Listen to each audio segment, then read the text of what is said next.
안녕하십니까. 이 시간에는 시대소망 9장 투쟁의 시절 첫 번째 말씀을 나누겠습니다. 소년 예수 말씀으로 살다 라는 제목으로 말씀을 나누겠습니다. 누가복음 2장 51절 52절 말씀입니다. 함께 읽겠습니다. 예수께서 함께 내려가사 나사렛에 이르러 순종하여 받드시더라. 그 어머니는 이 모든 말을 마음에 두니라. 예수는 지혜와 키가 자라가며 하나님과 사람에게 더욱 사랑스러워 가시더라. 예수님은 첫 유월절 예식에 참여 후에 당신의 사명을 깨닫게 됩니다.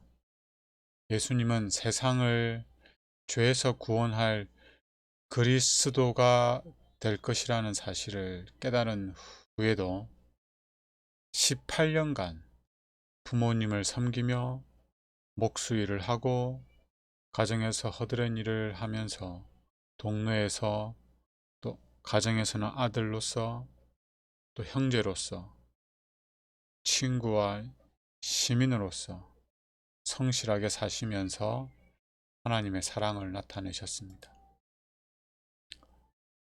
시대소망의 제목에서 알 수 있듯이 예수님이 공생애를 시작하기 전의 삶은 마냥 행복하기만 하거나 평안하기만 하거나 평범한 날들이 아니었습니다. 투쟁의 시절이었습니다. 왜냐하면 이 세상이 죄로 너무 짙게 물들어 있었기 때문입니다. 게다가 예수님이 사는 동네는 그냥 안 좋은 동네가 아니라 악한 동네였습니다. 게다가 사탄이 끊임없이 예수님을 넘어뜨리기 위해서 시험을 하였기 때문입니다. 사탄은 많은 경우에 인간 대리자들을 통해서 일을 합니다. 물론 그 대리자들은 자신이 사탄의 일을 하고 있다라고 생각하지는 못하죠. 예수님이 그 청소년기를 투쟁하면서 살 수밖에 없도록 하는 일에 앞장선 사람들이 있습니다. 사탄의 대리자들이 있습니다. 그들이 누구였을까요? 바로 종교 지도자들이었고 또 가족들이었습니다. 저희로 치면은 울산 지구에 있는 목사님들이 예수님을 힘들게 한 거예요. 그리고 예수님의 형제들 또 자매들이 예수님을 힘들게 한 거죠. 소년 예수는 많은 시험과 시련 속에서도 흔들림 없이 믿음의 뿌리를 말씀 위에 깊이 내리고 하나님의 말씀에 순종하며 이웃을 사랑하는 삶을 사셨습니다. 오늘은 투쟁의 시절이라고 불릴 만큼 힘든 시절을 예수님이 어떻게 사셨는지 함께 나누고자 합니다. 예수님 당시 이스라엘은 어린이, 청소년, 청년, 어른 할 것 없이 정통적인 이스라엘 백성이라면 전부 다 자신을 정통 이스라엘인이라고 아브라함 자손이라고 생각했겠죠. 그렇다면 지켜야 할 수많은 규정과 규칙들이 있었습니다.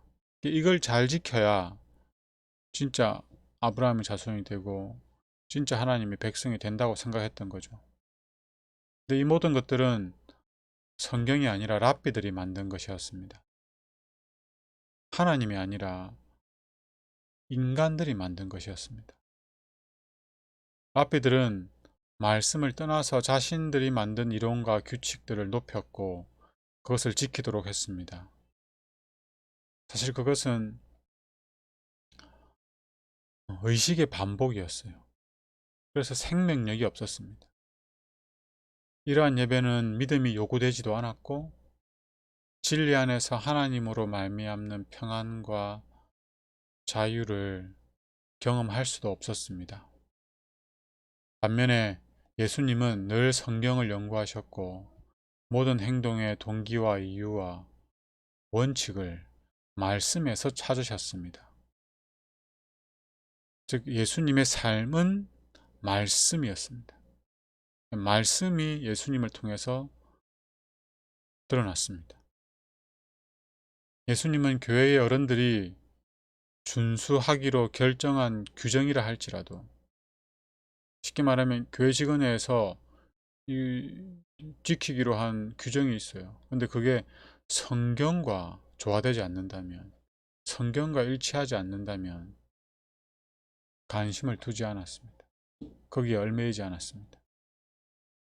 이러한 예수의 모습을 지켜본 랍비들이 사람이 만든 교훈과 유전을 따르도록 권하면 예수님은 아주 온유하고 겸손하게 예의 바르게 하나님의 말씀에서 그 근거를 설명해 주시길 부탁하셨습니다. 예수님은 랍비들의 유전과 사람의 교훈을 비난하지는 않으셨습니다. 그러나 유전을 따르지 않는 자신의 정당성을 성경 말씀으로 제시하며 자신을 변호했습니다. 랍비들은 자신들의 요구가 성경에 없거나 성경과 조화되지 않는다는 것을 알았기에 오히려 예수님에게 분노하였고, 더 나아가서 부모님을 상담하셨습니다. 학교에서 학생이 문제를 일으키면 그 학생과 얘기를 해서 그 문제가 해결되지 않으면 그 다음에 어떤 과정을 거칩니까? 그 학생의 부모님을 부르죠. 학부모 상담을 하는 겁니다. 랍비들은 예수의 부모님이었던 요셉과 마리아를 불러서 예수님의 문제점에 대해서 얘기를 하셨습니다. 요셉과 마리아는 그 권위 있는 그 랍비의 말을 듣고 랍비의 말에 순종하지 않는 예수를 타이르기도 하고 꾸중도 하면서 랍비의 말에 순종하라고 하였습니다. 시대 소망에는 이렇게 말합니다. 예수님이 어떻게 하셨냐 하면요, 자기 부모에게 대한 존경과 사랑조차도 그를 하나님의 말씀을 순종하는 일에서 돌이키게 할 수 없었다. 그가 가족들의 간섭과 다르게 취하신 모든 행동의 이유는 곧 기록하였으되라는 말씀이었다. 그러나 랍비의 영향은 그의 생애를 괴롭게 하였다. 그는 그의 소년 시대에서조차도 침묵과 끈기 있는 인내의 어려운 공과를 배워야 하였다. 예수님에게 있어서 모든 행동의 이유는 무엇이었다고요? 네, 기록하였으되 말씀이었습니다. 우리 자녀들이 예수님처럼 되면 좋겠습니까? 하나님을 가장 사랑하며 하나님의 말씀이 그의 모든 생각과 행동의 동기와 목적과 삶의 원칙이 되면 좋겠습니까? 우리의 아들과 딸이 말씀대로만 산다고 생각해 보십시오. 좋을까요? 부모님의 말씀보다는 하나님의 말씀에 순종하는 자녀들이 있었으면 좋겠습니까? 물론 이 질문에는 하나의 전제가 필요합니다. 하나님과 부모님의 뜻이 일치하지 않아야 한다는 것입니다. 하나님과 부모님의 뜻이 다를 때 우리 자녀는 누구의 말씀에 순종하면 좋겠습니까? 하나님은 옳은 것, 의로운 것, 진리인 것을 지키도록 요구하십니다. 반면에 부모님들은 이런 것들도 자녀들에게 지키도록 요구하지만 때로는 옳은 것보다는 좋은 것, 이익이 되는 것, 더 쉬운 것, 더 나은 것, 남보다 더 잘 되는 것, 손해보지 않는 것, 세상의 가치관을 따라 살도록 요구할 때도 있습니까? 네, 있죠. 그럴 때에는 예수님은 하나님의 말씀을 더 순종하였습니다. 예수님의 형제들은 어땠을까요? 예수님에게는 4명의 형제와 최소한 2명의 누나들이 있었습니다. 마가복음 6장 3절에 예수님의 형제들에 관해서 설명을 하죠. 이 사람이 마리아의 아들 목수가 아니냐. 예수님이 나사렛에서 성경을 가르치자 나사렛 사람들이 이렇게 반응하죠. 야고보와 요셉과 유다와 시몬의 형제가 아니냐. 4명의 형들이 있었고요. 그 누이들이니까 복수죠. 2명 이상의 누나들이 있었습니다. 그리고 그 밑에 있는 말씀을 보면 예수님이 진리를 말씀하고 계신데 사람들이 예수님을 어떻게 취급했어요? 네, 미쳤다고 하면서 그 친척들이 예수님을 네, 끄집어내려고 예수님을 못마땅하는 모습을 보게 되죠. 이러한 모습은 점점점 더 심해집니다. 형제들의 모습도 볼까요? 요셉의 아들들인 예수의 형제들은 랍비의 편을 들었다. 그들은 유전도 마치 하나님의 명령인 것처럼 유의되어야 한다고 주장하였다. 그들은 사람의 교훈을 심지어 하나님의 말씀보다 더 높게 간주했으며 거짓과 참것을 분별하는 예수의 명철한 식별력에 대하여 몹시 화가 났다. 하나님의 율법에 대한 그의 엄격한 순종을 그들은 완고하다고 비난하였다. 성경대로 말씀대로 사니까 어떤 평가를 받았습니까? 예, 이 부분은 내일 좀 더 다루도록 하겠습니다. 이런 사람이 우리 곁에 있으면 좋겠습니까? 이런 사람이 우리의 자녀면 좋겠습니까? 어, 이런 분이 누구였다고요? 예수님이었습니다. 소년 예수. 왜 형제들이 예수님을 괴롭혔는지 잠깐 살펴보겠습니다. 내일도 좀 살펴볼 텐데요. 예수께서는 그의 형들로부터 오해를 받으셨던 것은 오해죠. 그들과 같지 않았기 때문이었다. 왜 지 혼자 잘난 것처럼 왜 유별나게 저러냐는 거죠. 지만 특별하냐는 거죠. 그의 표준은 그들의 표준이 아니었다. 그들은 사람을 바라봄으로 하나님에게서 돌아섰으므로 그들의 생애 가운데 하나님의 능력이 없었다. 그들이 지켰던 종교의 의식은 형식은 품성을 변화시킬 수 없었다. 그들은 박하와 해안과 근처의 11조를 들이대 율법에 더 중한 바 의와 인과 신은 버렸다. 예수의 모보는 그들을 항상 짜증나게 만들었다. 어, 그들이 품성이 변화되지 않은 이유가 무엇이었다고요? 사람을 바라보았기 때문입니다. 품성이 변화되지 않아도 11줄 드립니까? 의와 인과 신은 버려도 11줄 드릴 수 있습니까? 네, 드릴 수 있습니다. 유대인들이 왜 하나님이 아닌 사람을 바라보았을까요? 유대인들은 왕이신 하나님을 거절하고 사람 왕을 달라고 했습니다. 사울이죠. 하나님을 닮은 모세를 이스라엘 백성들은 거절하고 새로운 지도자를 세우려고 했습니다. 그리고 하나님의 영광의 강체이시며 그분의 본체의 형상이신 예수님을 거절하고 바라바를 선택했습니다. 왜 유대인들은 죄에서 구원하지도 못하고 자신들을 용서하지도 못하고 자신들을 변화시키지도 못하는 자기와 동일한 그 죄인 사람을 선택했을까요?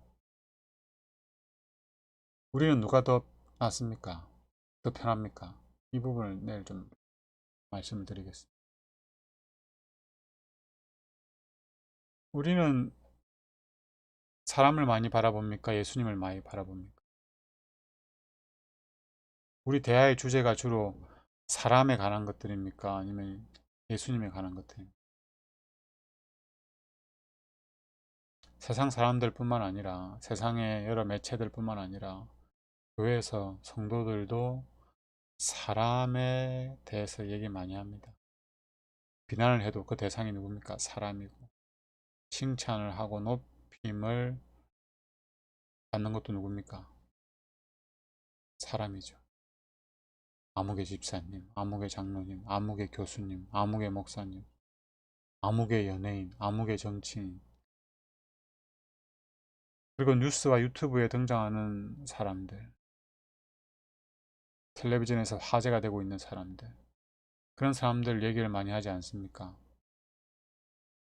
우리는 우리가 더 관심 있어 하고 더 좋아하고 더 많이 아는 것에 대해 이야기를 합니다. 그래서 그것들이 우리의 대화의 주제가 되지요.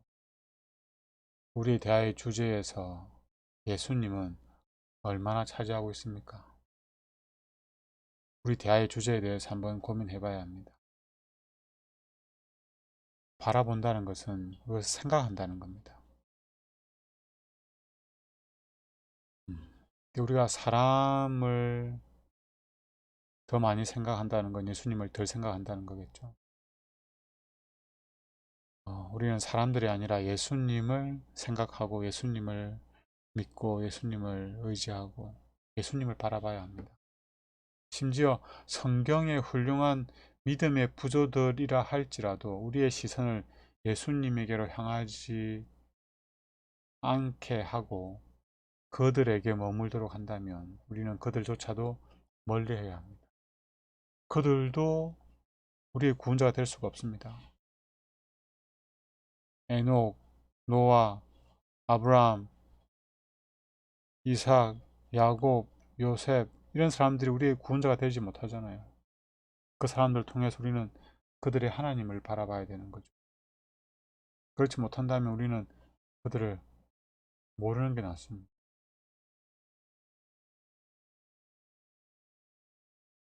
우리는 예수님처럼 말씀을 통해서 하나님을 바라봐야 합니다. 사람들은 절대 우리를 구원할 수가 없습니다. 우리를 용서할 수도 없고 우리의 마음을 새롭게 할 수도 없습니다. 오직 예수님만이 우리를 구원하실 수가 있습니다. 그래서 우리가 함께 모였을 때 세상의 이야기, 세상 사람들에 관한 교회 사람도 마찬가지고요. 사람이 아니라 예수님을 바라보도록 서로 격려하고 예수님에 관해서 서로 대화할 수 있다면 얼마나 좋을까요? 우리의 대화의 주제가 예수님이 되려면 어떻게 해야 될까요? 우리의 관심이 예수님에게 머물러야 합니다. 그리고 우리가 예수님을 알아야 합니다. 예수님을 알아야 예수님을 대화로 주제로 할 얘기가 있지 않겠습니까? 그러기 위해서는 우리가 말씀을 읽어야 되고 그 말씀을 이해해야 되고 그 말씀을 묵상하는 습관을 만들어야 합니다. 이제 2월 지났죠. 1월, 2월. 아직 10개월 남았습니다. 올해는 저도 그렇고 여러분도 그렇고 더 말씀을 많이 읽고 이해하고 예수님과 하나님을 알아가는 그런 한 해가 되면 좋겠습니다. 예수님처럼 말이죠. 예수님에게 있어서 가장 행복한 시간은 언제였습니까? 우리는 언제가 가장 행복합니까? 가장 행복한 시간은 예수님에게 있어서 가장 행복한 시간은 하나님과 함께 있을 때였다고 합니다. 시대소망 90장입니다. 90쪽. 그의 가장 행복한 시간은 홀로 천년계와 하나님과 함께 있을 때였다. 기회가 있을 때마다 그는 일하던 곳에서 떠나서 들로 가시고 푸른 골짜기로 가서 명상하고 또는 산비탈이나 산림 속에서 하나님과 교통하셨다. 이른 아침에 그는 흔히 외다른 곳에서 성경을 상고하거나 기도하셨다. 그는 이 조용한 시간들을 가지신 후에 집에 돌아가서 다시 집안일을 돌보며 인내성 있는 수고의 모분을 보이셨다. 하나님.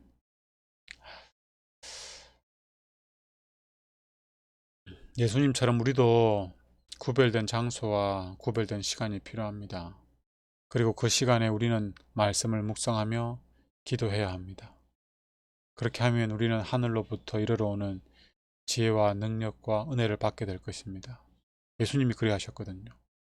그렇게 되면 우리도 예수님처럼 살아갈 수 있을 것입니다. 예수님이 하나님의 말씀으로 사셨다는 사실을 가장 잘 알려주는 말씀이 광야에서 시험을 받으실 때입니다. 조금 있으면 우리가 시험이라는 시대 소망의 말씀을 살펴볼 텐데요. 예수님은 마귀의 모든 시험을 하나님의 말씀으로 이기셨습니다. 시대소망 89쪽에 이렇게 말하죠. 시험을 당하실 때마다 그의 한 가지 대답, 오직 한 가지 대답밖에 없었습니다. 시험을 당할 때 예수님께서 그 시험을 이기신 비결은 딱 하나밖에 없었습니다. 그것은 바로 기록하였으되, 말씀으로 예수님은 승리하셨습니다.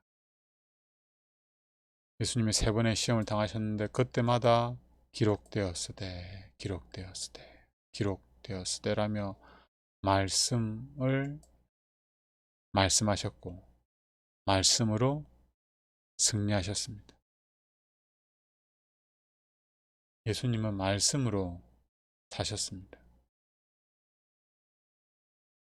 예수님은 모든 시험을 말씀으로 이기셨습니다. 혹시 시험을 당하게 될 때 말씀으로 승리하신 경험이 있으신가요?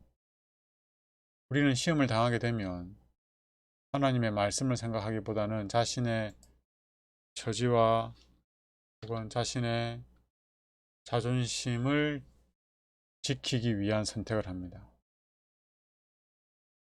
이 시험을 통해서 내가 얻게 될 이익과 손해를 계산해보고 머뭇거리게 되죠. 그리고 그 시험을 이겨내기 위해서 우리는 우리 자신의 지혜와 힘을 의지하게 됩니다. 이렇게 되면 백전백패죠. 우리가 스스로 그 시험을 이겨낼 수가 없습니다. 하지만 예수님은 모든 시험을 말씀으로 승리하셨습니다. 모든 시험에 머뭇거리지 않았어요. 즉시 말씀으로 반응하셨습니다. 이 사실은 예수님이 얼마나 말씀으로 충만한 삶을 사셨는지, 그리고 말씀과 얼마나 가까웠는지를 알려줍니다. 그리고 평소에도 생각하고 판단하고 선택할 때에는 말씀이 그 기준이고 원칙이고 표준이었다는 사실도 알 수 있습니다. 평안할 때 평상시에 그랬기 때문에 시험의 위기의 순간에도 그래 하실 수가 있으셨던 겁니다. 우리가 공기를 호흡하며 살고 음식을 섭취함으로 사는 것처럼 예수님은 말씀으로 사셨습니다. 우리도 예수님처럼 말씀으로 살 수 있다면 얼마나 좋을까요? 우리가 만일 말씀으로 산다면 그 삶은 아브라함처럼 복된 삶이고 요셉처럼 형통한 삶이고 모세처럼 온유한 삶이고 다윗처럼 승리하는 삶이며 엘리사처럼 원칙에 확고한 삶이며 바울처럼 열심 있는 삶이며 예수님과 같은 삶이 될 텐데요. 예수님은 말씀으로 사셨습니다. 즉 예수님은 교과 공부나 말씀 묵상이나 예배 시간에만 말씀으로 사신 것이 아니라 일상에서 말씀으로 살아내셨습니다. 예수님이 일상 속에서 주변 사람들로부터 받으신 질문과 유혹들이 어떤 것들이 있었으며 또 그때에는 어떤 말씀으로 그 상황을 헤쳐나가시고 또 승리하셨는지 시대 소망에 있는 말씀을 좀 소개하고 오늘 말씀을 줄이겠습니다.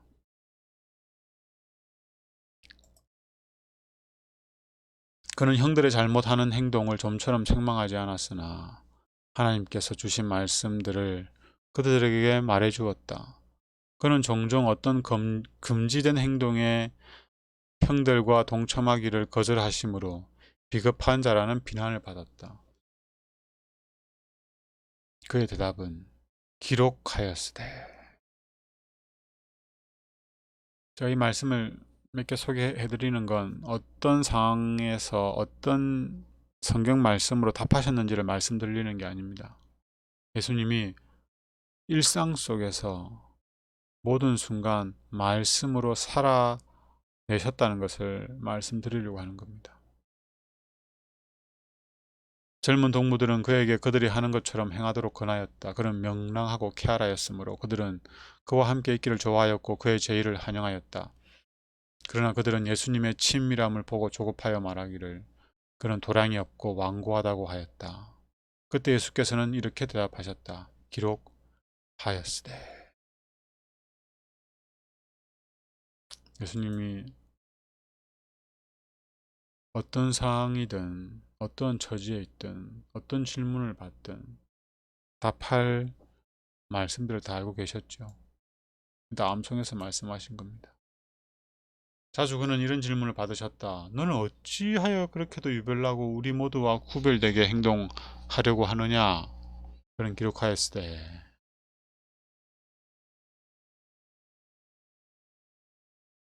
모든 순간 말씀으로 대답하셨죠.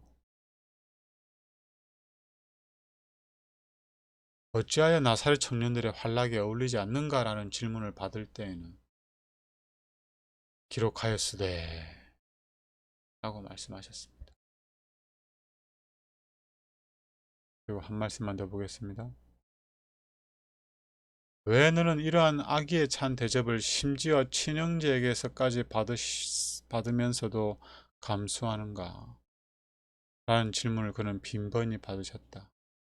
그때 그는 이렇게 말씀하셨다. 기록하였으되 예수님은 말씀으로 사셨습니다. 소년 예수는 말씀으로 사셨습니다. 예수님이 질문을 받았을 때, 우리가 미혹을 받았을 때, 책망을 받았을 때, 우리가 안교 기억절을 암송하는 것처럼 성경 말씀만 읽어주고 몇 장 몇 절 말씀 이렇게 하지는 않았을 것입니다. 성경에 이런 말씀이 있다는 것을 알려주시면서 그 말씀의 의미를 설명했겠죠. 소년 예수는 말씀을 깊이 알았고 또 그 말씀을 암송했고 말씀을 설명할 수 있었습니다. 그 정도로 말씀에 대한 이해가 깊었다는 거죠. 소년 예수는 말씀으로 사셨습니다. 그리하여서 그의 삶이 투쟁의 시절이었음에도 불구하고 하나님 말씀에 순종하여서 하나님과 이웃들을 사랑하는 삶을 살 수가 있었습니다. 오늘 시작하면서 읽었던 말씀 기억나십니까? 하나님과 사람에게 더욱 사랑스러워 하시더라. 이라여서 예수님은 하나님에게 더욱더 사랑스러운 분으로 자라날 수 있었습니다. 우리도 예수님처럼 말씀으로 살아가면 좋겠습니다. 매일 말씀을 읽고 말씀을 이해하고 말씀을 묵상하고 말씀의 원칙을 내 삶의 원칙으로 삼고 말씀대로 살아가면 좋겠습니다. 기도하겠습니다. 하나님, 안식일을 허락하셔서 감사합니다. 이 안식을 시작하는 시간, 소년 예수가 말씀으로 살아가는 모습을 보게 해주셔서 감사합니다. 이 모습을 저희가 여러 번 되뇌이면서 비록 투쟁의 시절이었음에도 불구하고 말씀으로 승리하고 말씀으로 마음의 평안을 지켜내신 예수님을 배우고 또 알고 닮아갈 수 있도록 인도하여 주시옵소서. 말씀이신 예수님이 믿음으로 우리 마음에 계시도록 하여 주시옵소서.